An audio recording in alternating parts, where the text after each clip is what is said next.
He was the boy who should have been King Henry IX, but tragically it wasn't to be. Prince Henry Tudor, Duke of Cornwall, firstborn son of Henry VIII and Catherine of Aragon, lived only 7.5 weeks in 1511, and yet in that time he made his mark on history. In this video from History Calling, we look at the short life of the New Year's Day Prince, starting with the lavish celebrations surrounding his birth and baptism, which included fairs around England and a spectacular jousting tournament in which the king himself rode. I'll also tell you about the little prince's household, his death, how his parents reacted to the loss, and the extravagant and sombre rituals which took him to his grave in Westminster Abbey.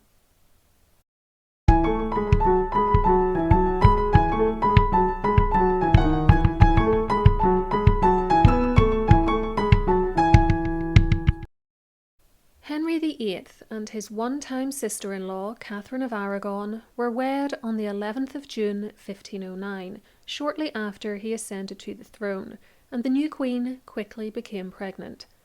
Sadly, this first pregnancy turned into something of a farce, after she lost the baby girl on the 31st of January 1510, only to be assured by her doctors that she'd been carrying twins and was still expecting. When it was finally realised that she was not, it was humiliating for the former Spanish princess. Fortunately for her, she became pregnant again very quickly, in fact before she'd even realised that her earlier pregnancy was indeed over, and at 1:30 a.m. on New Year's Day at Richmond Palace, she seemingly fulfilled her dynastic responsibilities to her husband and to England by giving birth to a healthy baby boy. His 19-year-old father was wild with joy. The child was named after him, and as the heir apparent to the throne was automatically Prince Henry, Duke of Cornwall. He was not, however, Prince of Wales, as that title has to be conferred. See my video on the princes of Wales who never became king to learn more about that topic. There were celebrations across the capital and beyond at the arrival of an heir. Henry paid his gentlemen of the King's Chapel £6, 13 shillings and 4 pence, quote, for praying for the Queen's good deliverance, and the chronicler Edward Hall tells us that in the baby's honour, fairs were made, and divers vessels with wine set for such as would take thereof in certain streets in London, and general processions thereupon to laud God. The prince's christening took place in the Church of the Observant Friars within Richmond Palace on Sunday the 5th of January, and it was a grand affair. We have a contemporary account of it, which tells us how the palace and the church were decorated. It says, "From the hall," that's the palace's great hall, "to the friars was made, with barriers and rails, a way 24 feet wide strewn with rushes, after being new gravelled. All the south side of the way was hanging with cloth of arras, and near the friars both sides were so hung, as was the body of the church." As protocol dictated, neither of the child's parents were there. In fact, Catherine was still in seclusion after the birth. But King Henry did pay the heralds of arms £20 for their work that day, which is an extraordinary sum.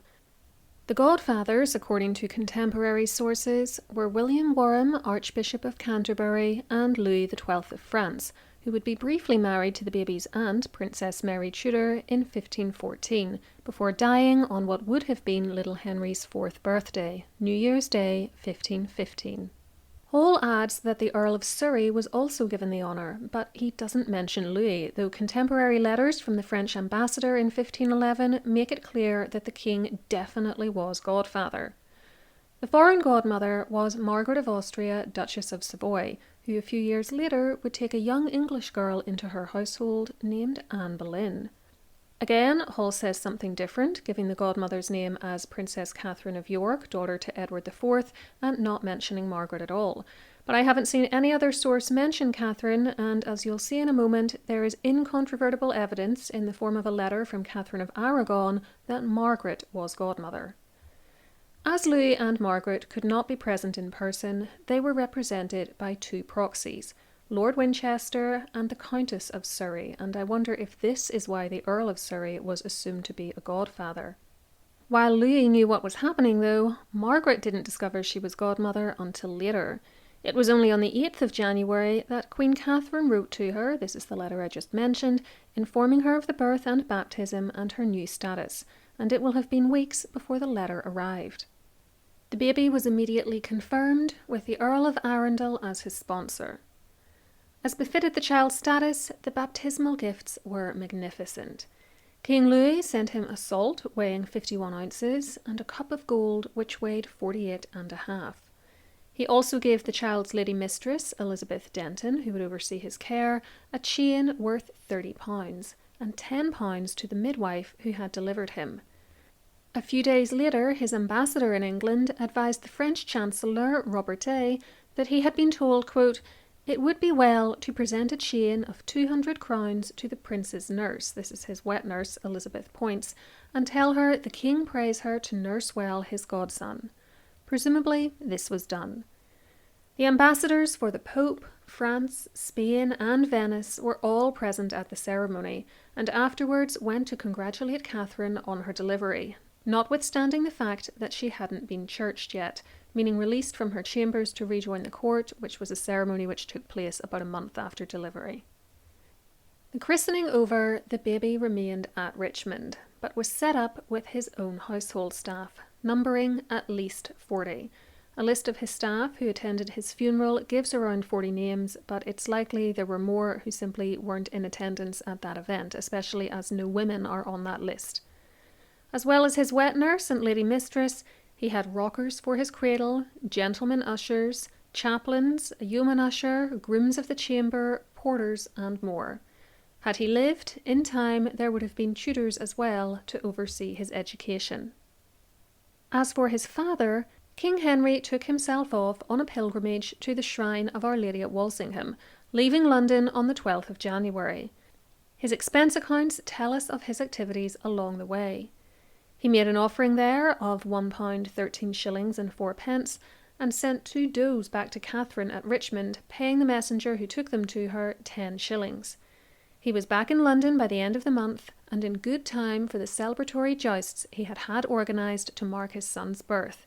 With Catherine's churching now done, she too was free to attend.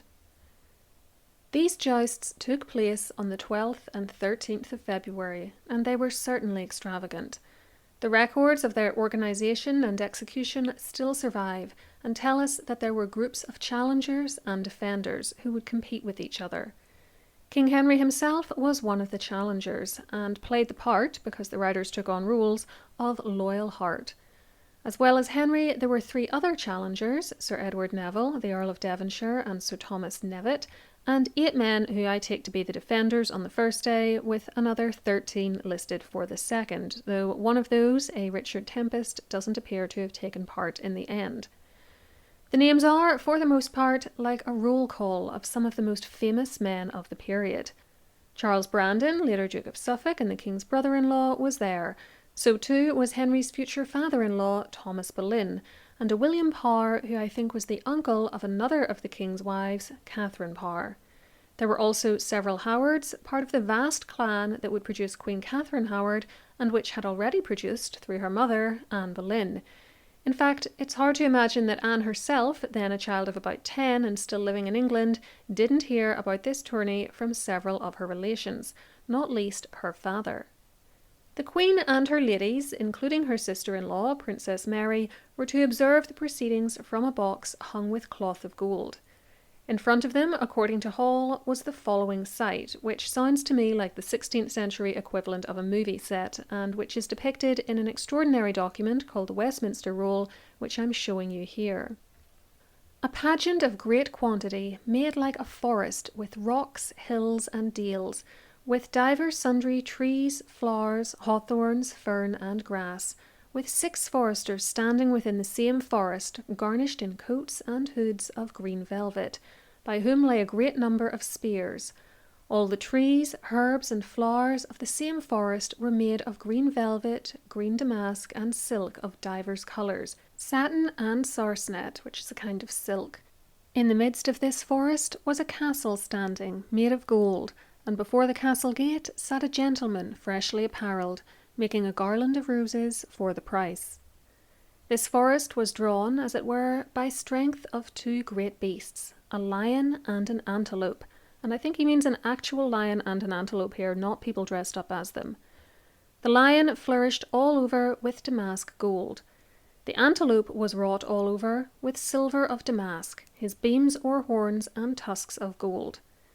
The beasts were led with certain men apparelled like wild men or woodhouses, their bodies, faces, hands and legs covered with green silk, and I can't make out the next word, it looks like floshed, F-L-O-S-S-H-E-D, I'm not sure what that's meant to be. On either side of the said antelope and lion sat a lady richly apparelled. The beasts were tied to the pageants with great chains of gold, as horses be in the cart.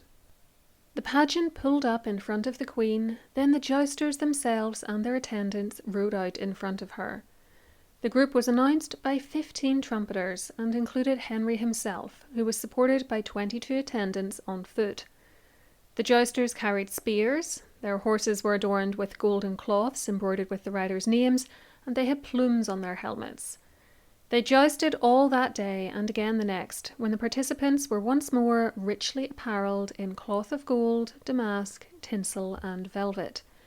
The king himself rode out, quote, under a pavilion of cloth of gold and purple velvet embroidered, and pondered with H and K of fine gold. The compass of the pavilion above embroidered richly and valanced with flat gold beaten in wire, with an imperial crown in the top of fine gold. His horses and trapper of cloth of gold, fretted with damask gold. The trapper pedant, that might mean pinned, to the tail. The riders asked the Queen's permission to run in her presence, run on horseback that is, which was of course granted, and the jousts resumed. The Queen awarded prizes to the winners, which were worth 200 crowns each, one of which went to her husband. At the very end of the day, supposedly for Catherine's sake, though in reality I would say this was just an excuse for her teenage spouse and his mates to show off, Henry, quote, ran courses with Lord Howard and Charles Brandon. One gets the impression that a good time was had by all, and the jousts were a great success. The mood of celebration wasn't to last, though.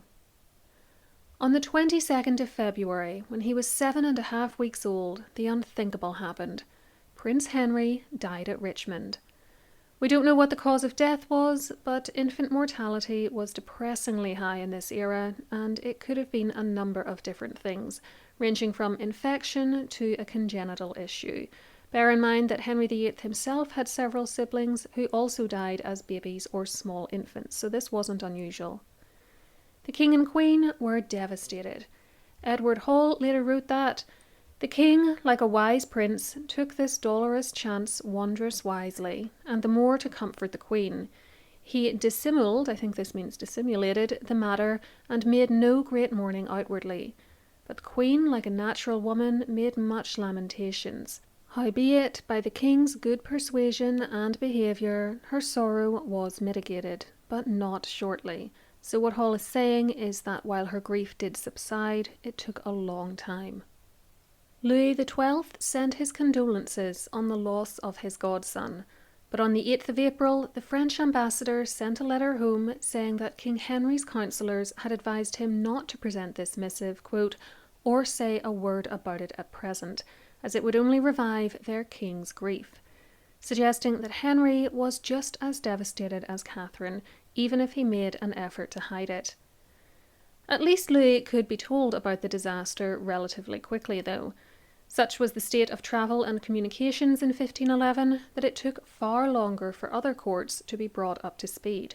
On the 5th of March, the Venetians were still arranging to have their letters of congratulations sent marking Prince Henry's birth, unaware that the baby was now dead. The prince was interred in Westminster Abbey, seemingly on the 27th of February, because that's the date on the accounts which list the payments made to cover the costs of the very grand funeral he was given.